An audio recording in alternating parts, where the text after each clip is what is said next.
And I live for the moment, don't care about a thing. Always took what I wanted, I wanted everything. Yeah.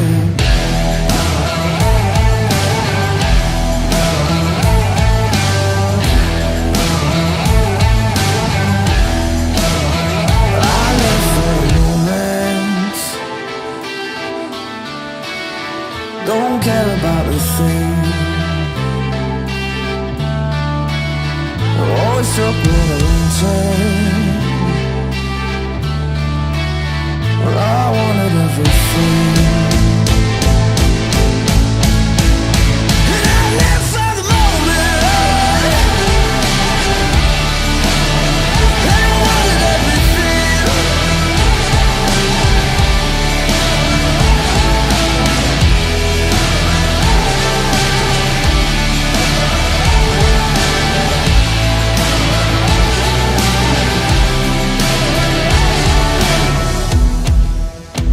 I live for the moment.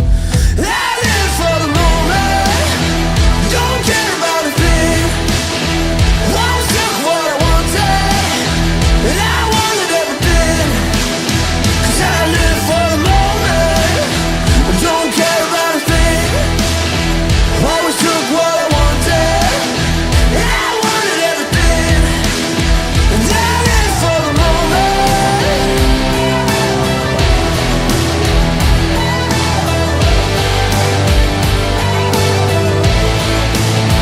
I live for the moment. I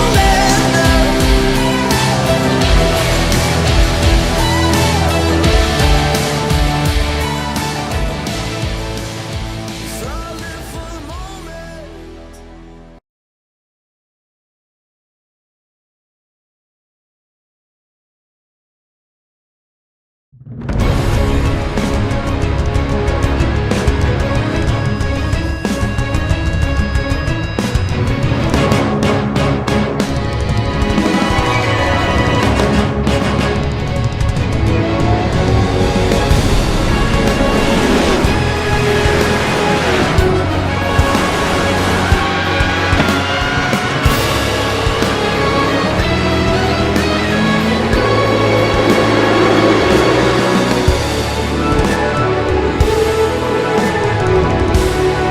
This is iRacing.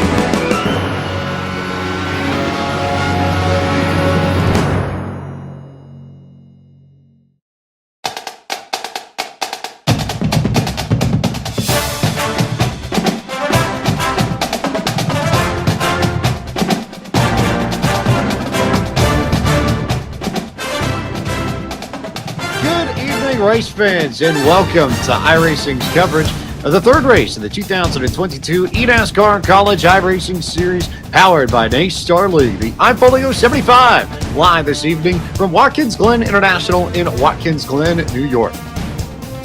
James Pike here, alongside a new face, a new voice to the college series for the first time in 2022.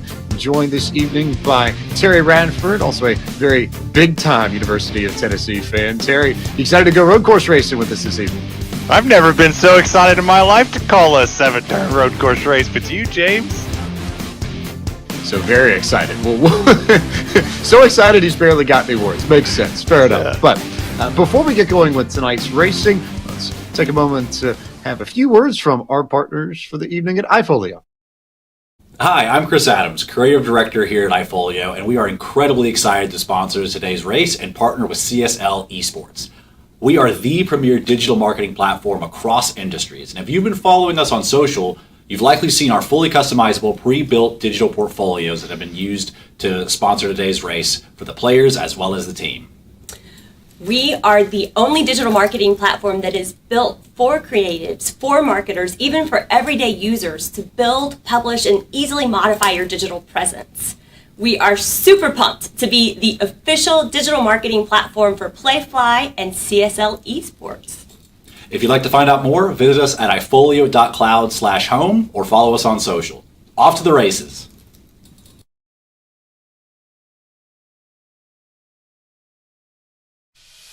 Really cool to have the folks at iFolio on board for this third race of the 2022 eNASCAR College iRacing Series campaign. But before we go racing, Terry, let's dive into Watkins Glen International. This is one of the most popular tracks in all of iRacing and one of the most popular tracks to go road racing with these vehicles for the NASCAR Camping World Truck Series that we'll be using tonight. Yeah, you see the 7-turn road course here. There's a lot of tight corners, and these trucks are going to be interesting to see what the new update style brings to it. There's a lot of elevation changes and a really fast road course. I'm excited to see what these guys and gals can do around this Torters.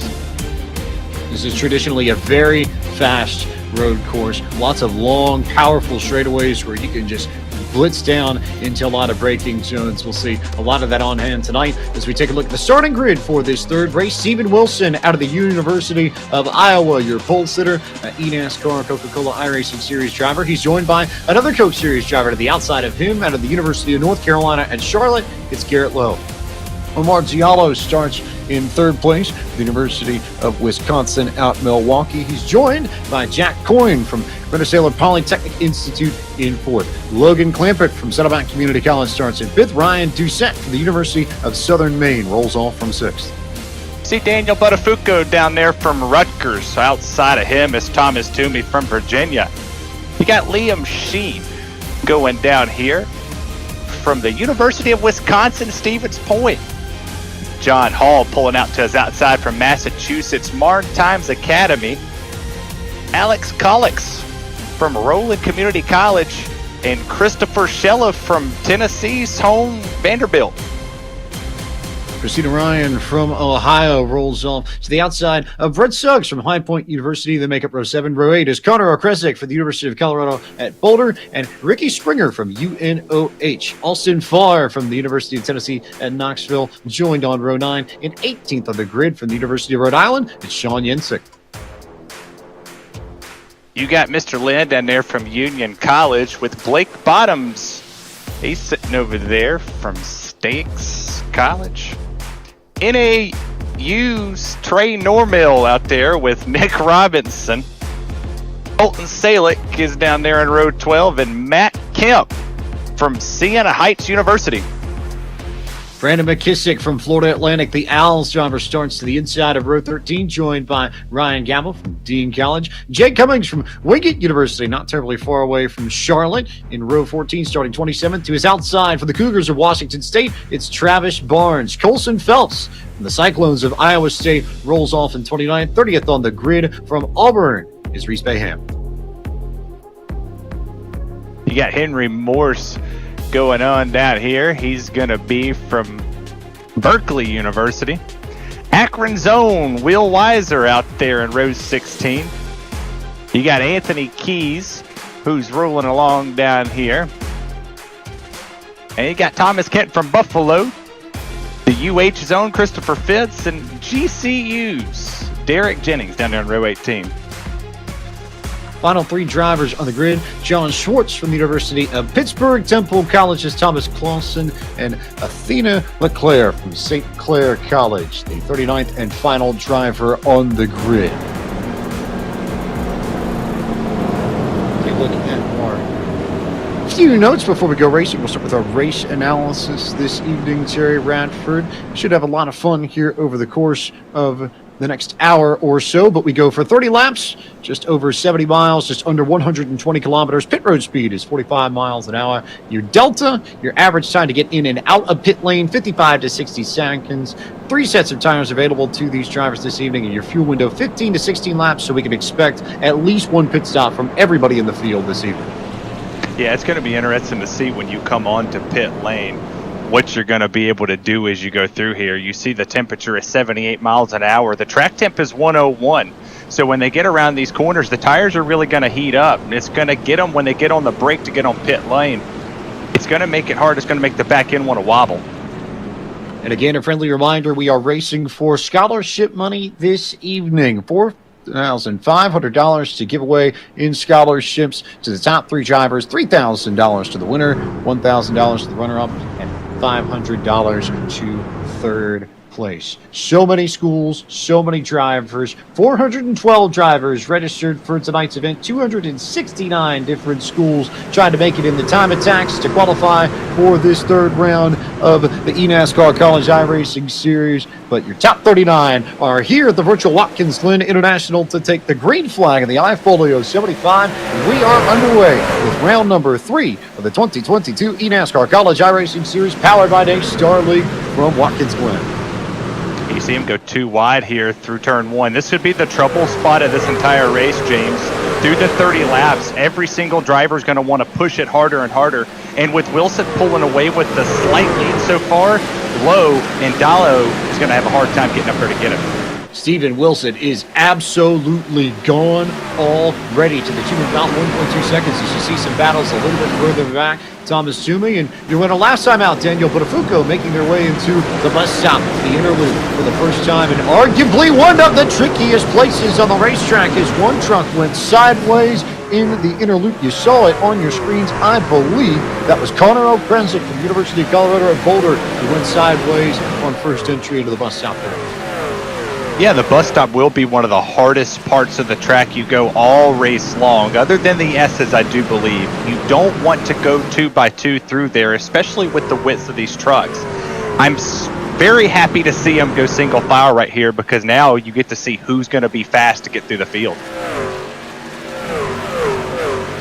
Working our way back across the start-finish line to round out the first lap. A good look there at the appropriately numbered 49 of Garrett Lowe for the University of North Carolina at Charlotte, the 49ers as they were. And then Omar Diallo just behind Tim. Over Diallo racing for the University of Wisconsin at Milwaukee. The Panthers, who usually would be in some form of black and yellow and purple, but it's the red and white on Diallo's car this evening. See, he'll try and chase down Lowe, but we're already starting to see these top 5 get into a rhythm, Terry, and separate themselves from the rest of this pack. Yeah, we're going to go take a little replay here with the 14 going around through the bus stop. We'll see what happened. You see the circle going around him. As soon as it goes through 2x2, it just looks like the car to the outside in the back didn't see that they were there. One starts to slow down harder, and the rest of the field doesn't have time to check up going through that bus stop. You go back live, you see this 23 starting to catch up to P2. That 49ers machine, man, he's got some good speed through the center of the corner. Two drivers at the front who have tons of experience, who raced here last August in the eNASCAR Coca-Cola iRacing Series, Stephen Wilson and Garrett Lowe. So in that sense, not a huge surprise to see them go 1-2. A little bit further back in the field, here's Logan Clampett, another driver in the eNASCAR Coca-Cola iRacing Series, making a pass for the 8th position, trying to make his way past Alex Kalanic and work closer to Liam Sheen, who currently holds that 7th spot just up the road. Yeah, I kind of thought that Logan Clampett and our Coke Series drivers are going to be a little higher on the field. Obviously, you see Steven Wilson taken away with this race lead. But to see Lowe and Sheen and them come through this field, it's really starting to show that, hey, there's a lot of these drivers out here that can really put a challenge on for our guys. Good battling here as we will go on board with Logan Clampett, originally from Trabuco Canyon, California. He's trying to chase down the Rockland Community College driver, Alex Kalanic there. And I think starting to get the tires up the temp, I've noticed that, especially on road courses, it takes just a little bit for Clampett to get going, but once there's a little bit of heat in the tires, he usually finds a way to click off some pretty fast laps, although he's got a pretty hard challenger in Thomas Toomey, who's been a mainstay in this college series all spring long from the University of Virginia, the Cavalier trying to swashbuckle his way around Clampett as well. Yeah, you said Logan Clampett, man. He's getting up on the wheel and 7 turns around this road course, and it theoretically could be 8 if you talk about the bus stop coming out to the right and then the left-hander. Sometimes it suits drivers harder just to get up on there and drive with their chest, but Clampett's doing a great job as he's going to get past right there on the outside or driver's right. As you go further back in the field, you got a great battle going on here between the 71. Big battle here a little bit further in the pack. That's Nick Robinson out of East Carolina University, the purple and gold with the Pirates there. As we'll look down and notice there, we saw it just before his name came up in the lower right portion of your screen. He's working with an H-pattern gearbox, which for a road course is a bit of an anomaly. Usually, especially if you're road racing, you're going to find a sequential shifting gearbox, especially in a lot of these driver sims. But if you're being true to form, these trucks do have an H-pattern gearbox in real life, just like they do in the NASCAR Capable Truck Series. So in that sense, maybe it makes sense that Nick Robinson is using an H-pattern shifter on his rig, or maybe he's just used to it and likes the feel of an H-pattern better. I tell you what, that's one of the most impressive things I think I've seen ever being on iRacing, is to see a driver be that talented to race in VR, race with a H-pattern shifter, and still be able to make passes on a road course. I'm gonna have to go get some driver's coaching from him, because that's impressive. What a drive for the 71 so far. A friendly reminder that if you want all the latest news and updates from the world of eNASCAR, grab your mobile device, take a picture of that QR code on the lower right-hand portion of your screen, and sign up on the form that will pop up on your phones today, courtesy of iRacing and NASCAR. Back up at the front, or at least towards the front. Good battle here between Diallo and Garrett Lowe. They really haven't separated all that much. And Steven Wilson hasn't gotten too much further away. That gap from Wilson to Lowe is stabilized at about 1.8 seconds, and then call it maybe a truck length or two between Lowe and Diallo for second and third. Yeah, Lowe's been able to stay just a tad bit ahead. I talked about how Lowe was able to rotate through the center of these corners just a little bit better than what Diallo's been able to do. But the 23's been able to get a better braking zone right here into one. You take a look here as we look at the 23. He's able to pinch lower. Here we go. We're going to take a look here with Lowe. Watch him kind of work his way through here, how calm he is. He keeps it pinched to the inside. He dang near touches those turtles, and he's able to go more and more, as now you're starting to see him pull away. Garrett Lowe's got some real-world road course experience. I know he's run the U.S. Legends cars and road courses at Charlotte Motor Speedway in real life, so we'll see whether or not that sort of pace translates to iRacing as we go a little bit further back in the field. And I feel like this is the part where I'm just going to step aside, because I see a big power T on the hood of Austin Farr's machine, and I feel like that's my cue for Terry Radford to take over this battle. Austin Farr, what a paint scheme. It's great to be a Tennessee Volunteer. It looks like he's trying to make a pass right there on Christopher Schella. He'll rotate right there through that corner really well. He's going to get a powerful exit on as they set themselves up for the bus stop right here. This is one of the, or I'm sorry, they're all going to the back. I missed the whole part of the track. They're going into turn 6 right here, but he sets up a great run. And this one right here, if you rotate this corner and you get all the way a little bit over those turtles, you get a good run here. Pinch or low, get a run, but now look at it. You got 3 trucks in front of him, and that's the Battle of Tennessee. Vanderbilt versus the Power T. I'm taking the Power T every day, James Pike.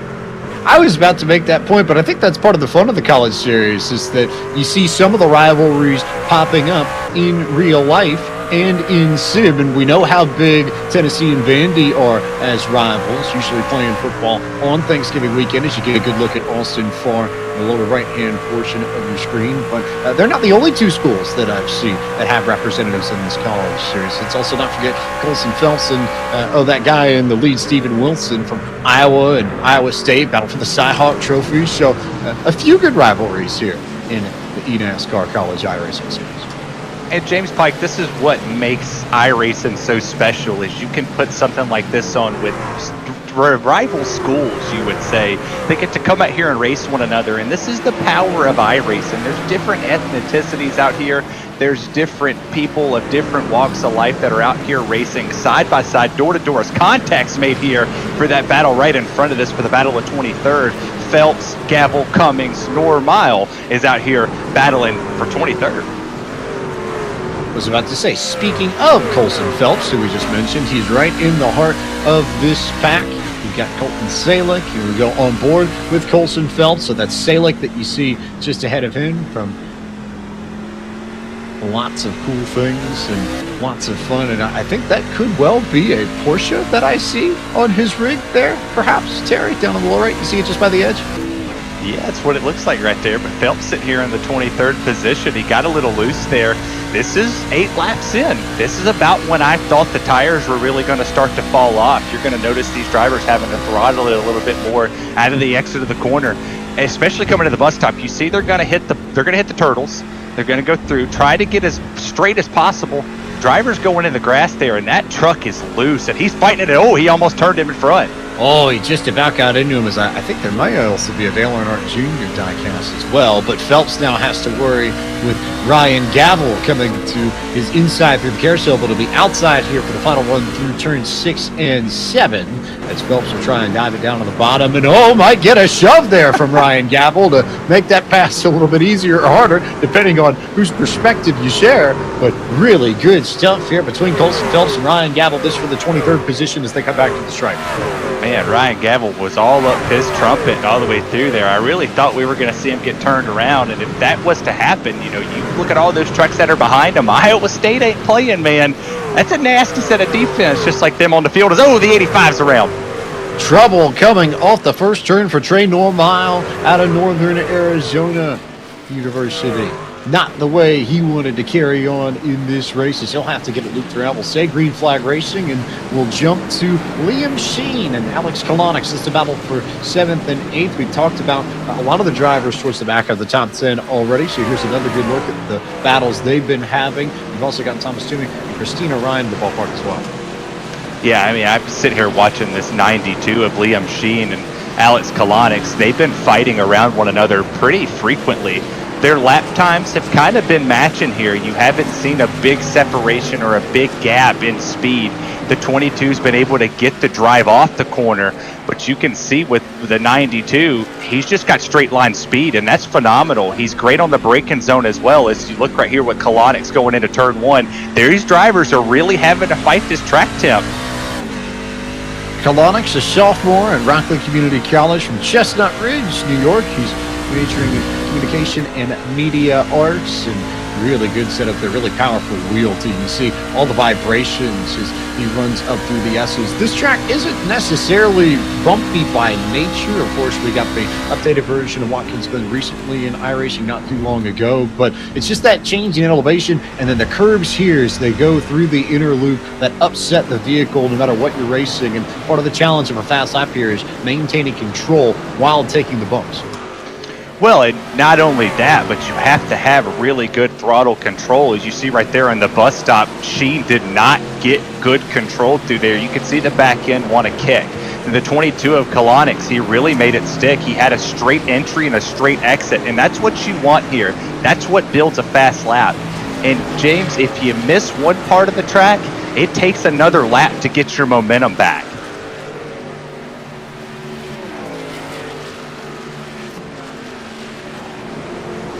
Lots of battles all around the racetrack. Lots of good fighting in this iFolio 75. Is another good look at Liam Sheen's machine. Sheen, of course, racing for the University of Wisconsin at Stevens Point. So 2 drivers, to my knowledge, from the University of Wisconsin system competing in this. And he started to stretch out that gap a little bit on Alex Kalonix and even Thomas Toomey, who's fallen off the pace just a bit towards the back end of the top 10.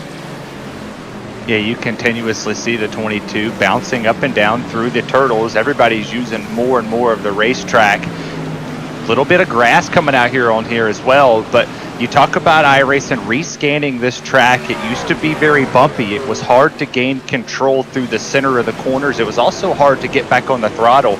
But iRacing did a wonderful job rescanning it, smoothing it out, bringing it back to what the lifetime was. And that's what's awesome about iRacing, is they go out and they put tracks on here as we look up here at the 16. A little bit further back in the field, looking at the 16 machine of Chris Fritz, who currently rides right around the 30th position. John Schwartz and Anthony Keys. Take a moment here. Cope on board with Chris Fritz out of Newark, Delaware.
back up towards the front. Here's your winner from our last race at Charlotte Motor Speedway, Daniel Buttafuoco from Rutgers University, and he is trying to chase down Jack Coyne for that 5th position. Coyne racing for Rensselaer Polytechnic Institute from Warren, New Jersey, as we now have cars and vehicles and trucks on pit road. That's Ricky Springer, who's come down. He is the first driver that we have seen, Terry, make what should be the one pit stop that these drivers will have to go through this evening. I would say I'm a little bit surprised to see drivers start to make these pit stops at lap 13. I kind of figured we would see more of a lap 15, lap 16 pit stop, only given the fact that if you stretch it out a couple more laps, you have even tire wear. You see the 16 is rolling off pit lane here. I would be surprised to see who's going to be next to come down. I'm not too sure that Steven Wilson's going to come down at least until lap 15. That way he can continuously try to stretch his lead out, as it's almost went to 3 seconds. We think conventional wisdom would suggest that Wilson will likely be the last one to come down pit road, and that we'll see these pit stops cycle from the back to the front. But how about Omar Diallo, who will come in from the 3rd position and now go on to pit road? That was smart for Diallo right there, is because you want to short pit the leader. If you know that somebody's in your ear telling you that the leader didn't pit, you want to come down. Very surprised that Lowe didn't, because Lowe was close enough that if he would have came down pit lane right then and there, he could have made part of that 3-second gap up. But you see some of these drivers back here in the back trying to flip some track position, and I don't know, it seems like a pretty good strategy if it works out for them. There's not going to be a caution unless something big happens. A good look at Austin Farrs. We're going to take a quick replay here. The pit entry that Brandon McKissick just had from Florida Atlantic University of the Owls. And seems like he had a bit of an adventure. Ooh. Yeah, that counts as a bit of an adventure. Slideways into there. And I wonder whether or not he gets a speeding penalty out of that too. He may be at risk of that, Terry. So that could be a good run, turn very, very south, but getting confirmation from race control, no penalty from that entry for Brendan McKissick, so I think we'll call that a lucky break. Yeah, I'd rather be lucky than good. I mean, I'm normally really lucky. I ain't that good at nothing I do, but that was an incredible pit stop entrance as you start to see more drivers come down. That's about 4 on the air, and back here in the back, we almost saw a spin coming off the last corner. Christopher Schella, Brett Suggs, Austin Farr, all in for service, as is Ryan Gabel, who you see on your screen now. And that will leave Wilson, Lowe, Doucette, Coyne, Buttafuoco, your top 5. Most of the drivers in the top 20 have yet to come down for service. But if you are splitting this race in half and trying to get even tire wear for both green flag runs, this is going to be the lap that you put in, as Ryan Doucette from Framingham, Massachusetts, out of University of Southern Maine, currently trying to work his way up into the race lead. Also trying to make sure he positions himself well for this pit stop, which should come within the next few laps, not only for him, but for everybody. And there's Steven Wilson, race leader, in on lap 15 of 30. So he's splitting it right down the middle as there's trouble for the 29 trunk of Sean Yensick out of the University of Rhode Island. Yeah, it's a tough break right there, but an incredible save. Only got it sideways, but that's exactly what I called for Wilson to come down pit lane. Lap 15, split this race in half. I'm still very surprised that Garrett Lowe has not made a pit stop yet. This is only going to potentially grow the lead for Wilson, unless Garrett Lowe comes down pit lane, takes maybe 2 tires, which would be crazy on a road course. But it's not unheard of. You can kind of help to rotate in a little bit of the entry of the corner, especially on the right-handers. Good look at Henry Morse there, the University of California Golden Bear. First time they've made an appearance in this eNASCAR College iRacing Series, down for service. But all eyes here on Lowe and Doucette and Jack Coyne, as we're going to get a good look here at what happened to Sean Yensick in just a few moments. We mentioned that he ran into trouble, and I suspected it might have been near the carousel, and a little bit of trouble on the exit of the inner loop, the bus stop. Good for him to lock it down on the brakes the way he did, and then managed to find a little hole to get in. But now looks like we are going to see some pit stops as there goes Doucette down on the pit road, and that leaves and Ryan, or rather Garrett Lowe, in on pit road as well. So there's Lowe, there's Doucette, and that means Jack Coyne and Daniel Buttafuoco will take over the race lead as Christina Ryan also comes in for service. I mean, Jack Cohn up here really playing a different strategy with Daniel Buttafuoco, and that's not uncommon for Daniel. You know, I raced with him for a while on Conso's side, and for him to come over to iRacing and really showcase his talent along with Jack Cohn, these two drivers, I think if anybody's going to play the strategy, these are the two that's going to do it. They're right on top of one another, and if they pit right now, this could be chaos because you got one driver that's going to slow up a little bit more than the other in the 52, and Daniel Buttafuoco might want to charge a little harder to try to flip it and try to get more time on entry. Potentially saw really hard exit there for Jack Coyne coming out of the carousel over, call it turn 5 with this setup, the short course here at Watkins Glen. There's Thomas Toomey currently scored in third, but worth noting that the top 6 had all yet to come down pit road. So Toomey, the Cavalier, will be joined at some point by Coyne, Buttafuoco, Clampett, Bottoms, and Wan Shi Lin.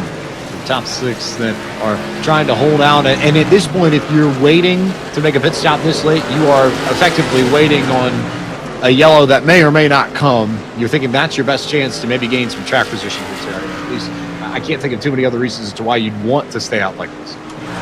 Well, we're not in Vegas, but if I'm a betting man, I would say that we're on a road course, and a caution coming out here with the field this spread apart is just like my Tennessee Volunteers winning the SEC championship. It's slim to none with how great the SEC's been. But looks like we're about to go on board with the 66 here. Indeed. Let's ride with the University of Virginia's Thomas Toomey out of San Diego, California, rather, for tonight's SCW Encore.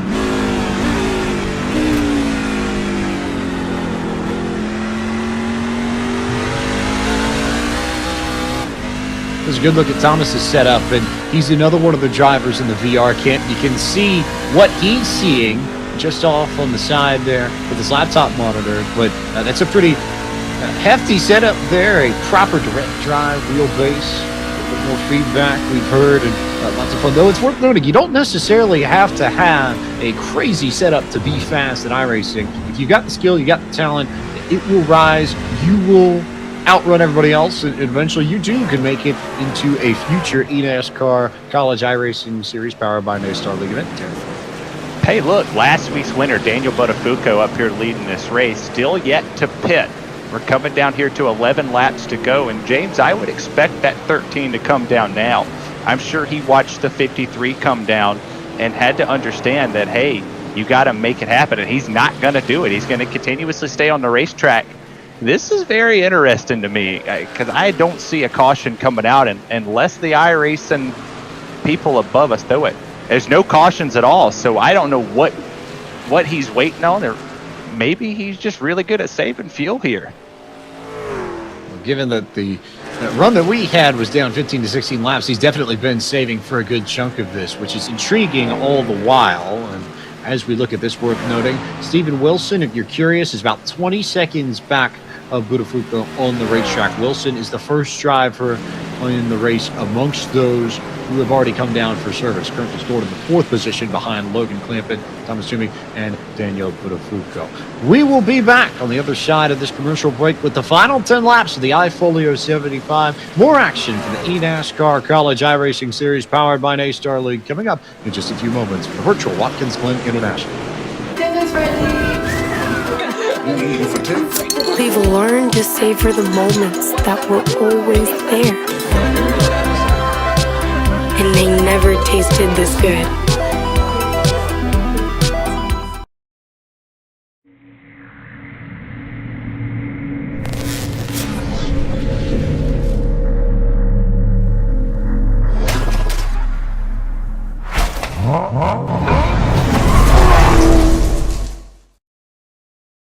SCW is the official technology VAR of NASCAR.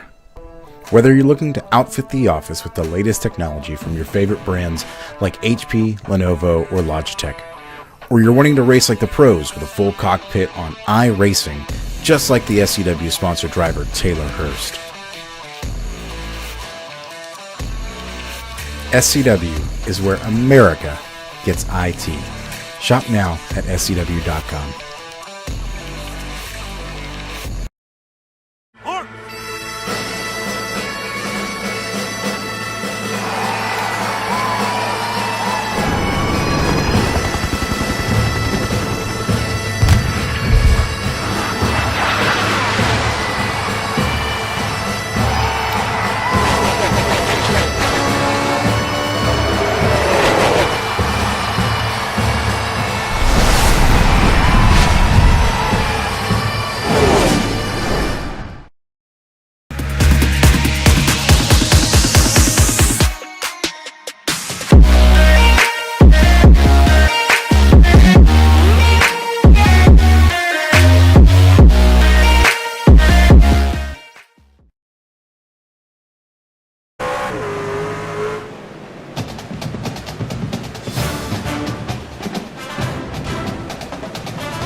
Tonight's broadcast of the iFolio 75 from the eNASCAR College iRacing Series powered by NACE Starleague is brought to you by Coca-Cola, the official fan refreshment of eNASCAR.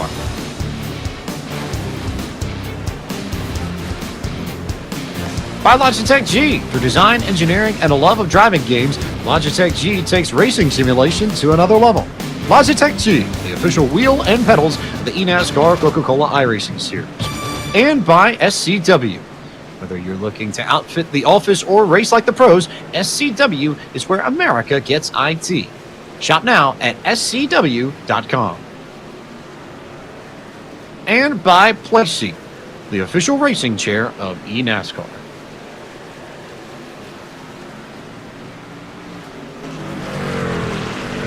Working our way towards the end of this iFolio 75, and you saw during the side-by-side or commercial break, there was a great battle between Garrett Lowe and Omar Diallo. Those two have been going back and forth for virtually in the entire race, but Lowe has managed to best Diallo on the fresher tires and is now going to set his sights after Stephen Wilson, who is about 6 seconds up the racetrack. So a little bit of a gap there to work with, but a little bit of time to reel him back in just the same, Terry. Nothing makes me happier than coming down later in a race and seeing nothing but clean track in front of you, and that's what Garrett Lowe's got right here in this Charlotte 49ers Ford. This has been an incredible race, and that was a great battle between Diallo and Lowe, as you saw drivers really push it to the limits, slid off the track a couple times, got each other sideways. That's what racing's about, roughing each other up.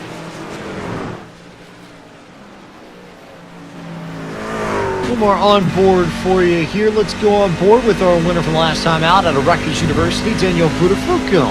Take us around Watkins Glen in tonight's place seat on board.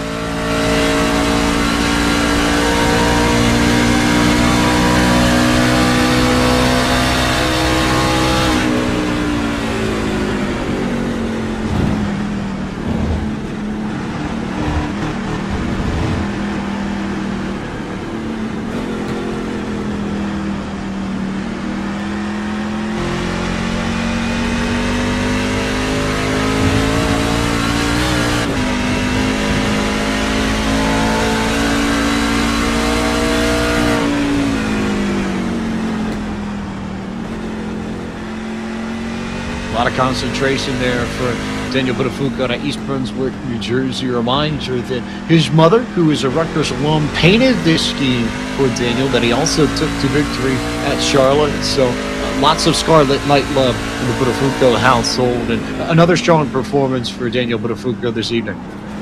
Yeah, what an incredible run he's had, and I've known him for a long time. It's awesome to see the success that he's done over here.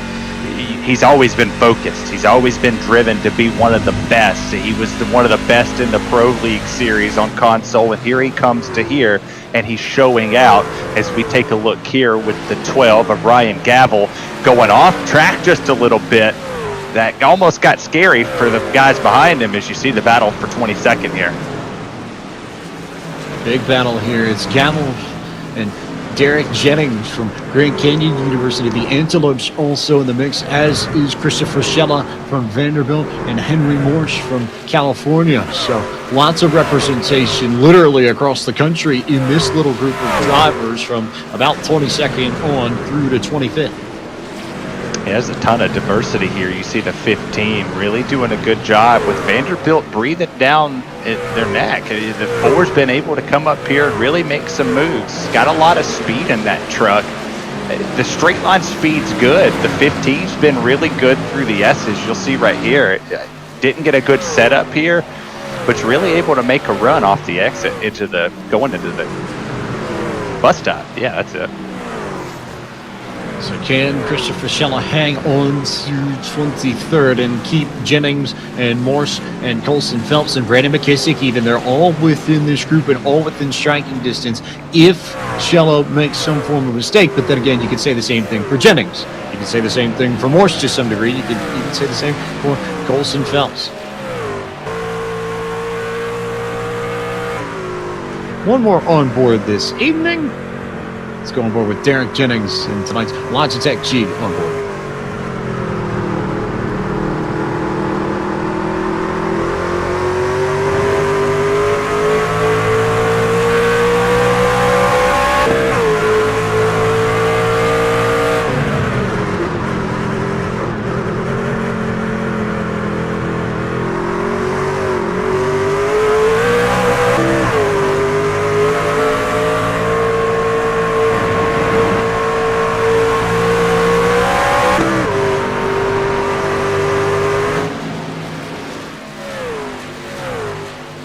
Look at Henry Morse, the Golden Bear, chasing down the Antelope, and now with an opportunity to make a move into the bus stop. You saw Derek Jennings try and throw the block, but instead he's just going to drive it off deep into the inner loop and almost drove it too deep. So now, how does Morse respond? How about over the curb to get underneath Jennings into the carousel? Oh, remnants of Boris Sen going through there with Tony Stewart and Jeff Gordon. What a run through there for the 44. Kind of caught that 15 by surprise, but that's road course racing. Outbrake them, get back on the gas, make that thing loose, turn, make it sideways, just drift this thing. Let's have some fun. We got 3 to go. Whether or not Henry Morse, I think, intended to pull all that off when he entered the bus stop, I'm not sure, but I think when Jennings went to make that block, it almost was too much. Jennings showing his edge as we go on board with Brandon McKissick a little bit further back. And oh, wow, look at Jennings break really early into the zone. You saw the 70 have to step right out of the way. Colson Phelps had to get away, and I think McKissick may have made contact with Derek Jennings, whose truck is clearly fading in the late stages of this iFolio 75. He slides back to 27, with McKissick up to 26, and Phelps up to 25th.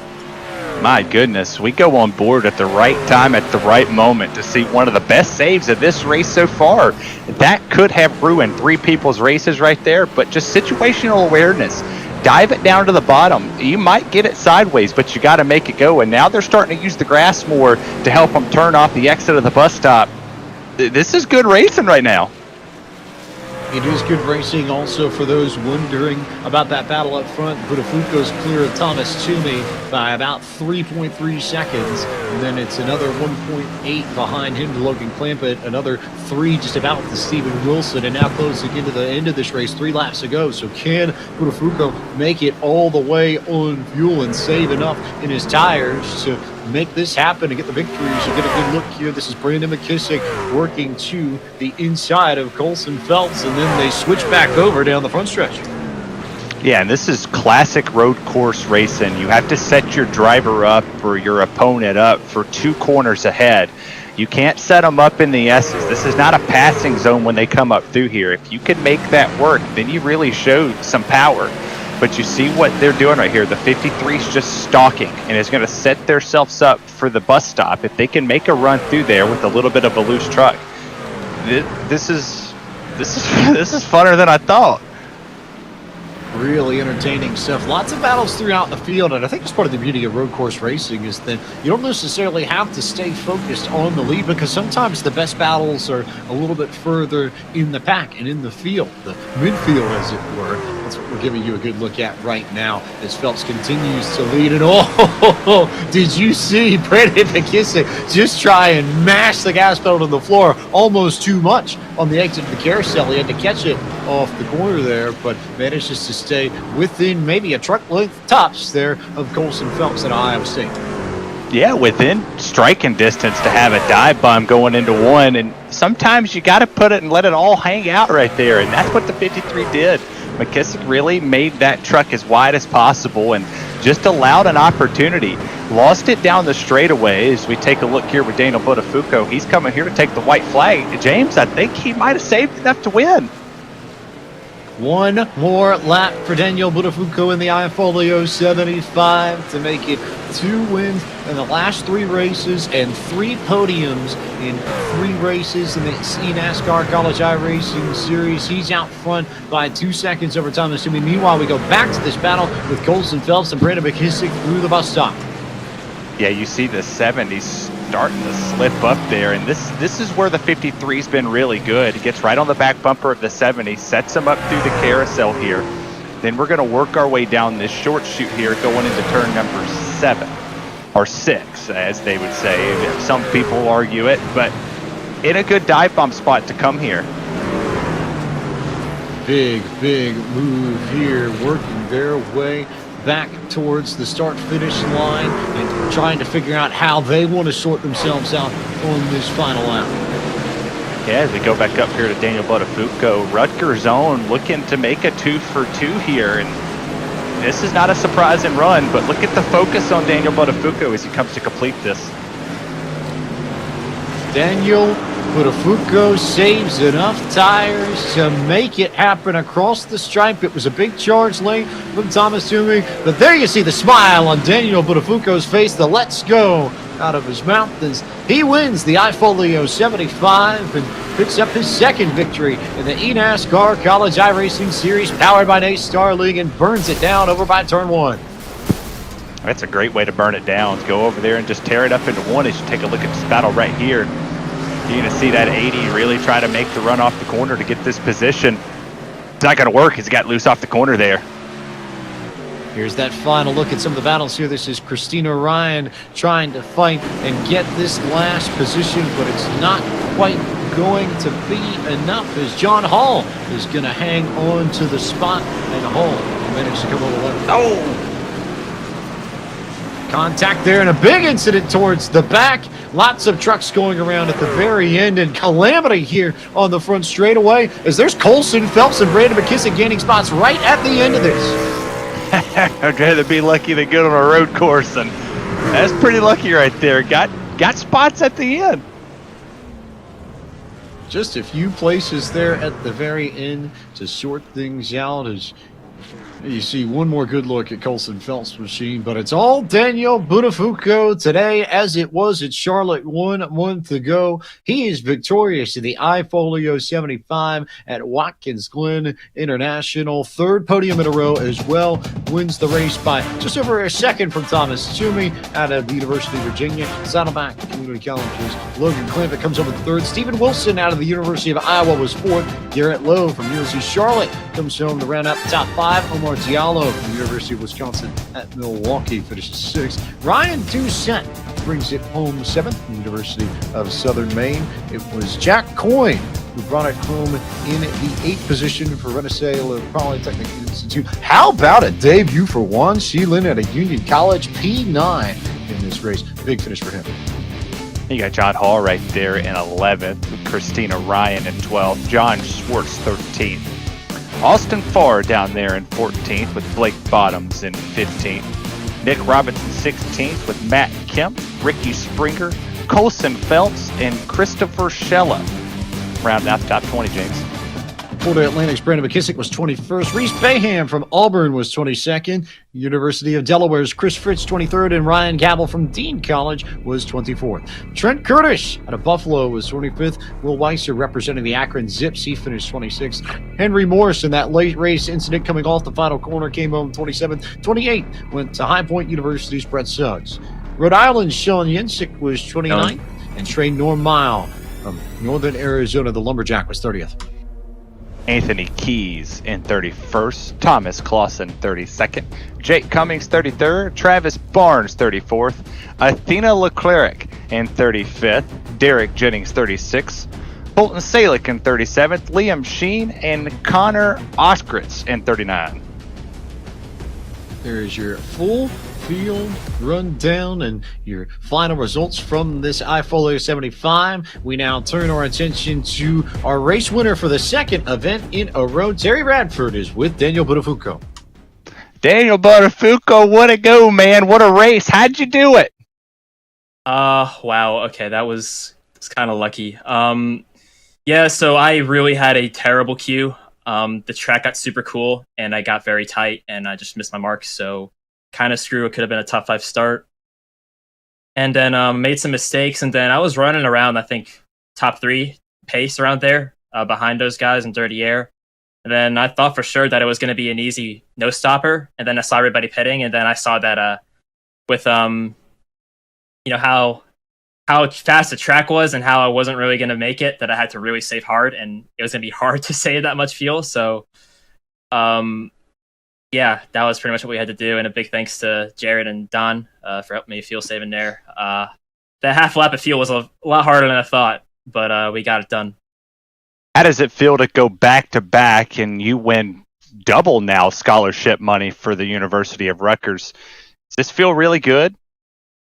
It feels amazing, honestly. If you would have told me that we would have won 2 races in the series, maybe even 3, if we had held on at Daytona, I would have thought you're crazy. As we're slowly making it to the start-finish line right now. There we go. It's crazy. I mean, it's a big thanks to everybody over at Rutgers for letting me do this. Everybody over at North Force Racing for helping me on the road to pro side. All my family and friends for the support in esports, and making this transition over from Heat has not been easy. It's been a wild journey. Can't believe this happened. This one maybe feels a little hollow because I had to save some fuel, but I mean, I even think that our pace was pretty strong without it. Just was mired back in traffic, but overall, just really happy with the performance. I can't really believe that happened. That was just amazing. Just really fortunate to be where I'm at, and it's thanks to a lot of people who have helped me along the way. It's great. And one more shout out, my mom. She made this car. Rutgers alumni or alumnus, I don't know the plural, but big thanks to her. And big thanks to everybody watching too, all the fans, everybody in the broadcast. It's really cool. I won't lie to you. Really cool. Really happy. Congratulations, Daniel Buttafuoco, on your win here, and James Pike will pass it over to you. So, for those who are keeping score, that's $6,500 in scholarship money for Daniel Buttafuoco over the course of the spring. He was third at Daytona and then 2 wins at Charlotte and Watkins Glen. So, he certainly has made the most of this eNASCAR College iRacing series. But a lot of fun to see all the action tonight, Sarah. This has been very fun to watch. I was expecting a more laid-back race, but these drivers really came out here and put a show on tonight, and this just is a great showcase of our younger talent on iRacing. It most definitely is. And for more information on how to start your iRacing career and to potentially get involved in the eNASCAR College iRacing Series powered by NACE Starleague, log on to iRacing.com today. For all of our partners at eNASCAR, CSL, NACE Starleague, iFolio, and for our team at iRacing behind the broadcast, Drew Adamson, Bo Albert, Sean Ambrose, Tim Burns, Tyler Hudson, Jay Kennedy, Tyler Maxson, Joe McManus, and Corey Vervinched, and Gary Weaver. And for my colleague in the booth, Terry Radford, I am James Pine. Thank you so much for watching iRacing's coverage of the iFolio 75 from the virtual Watkins Glen International. And congratulations to our winner of round number 3 of the eNASCAR College iRacing Series powered by NACE Starleague, Rutgers University's Daniel Buttafuoco.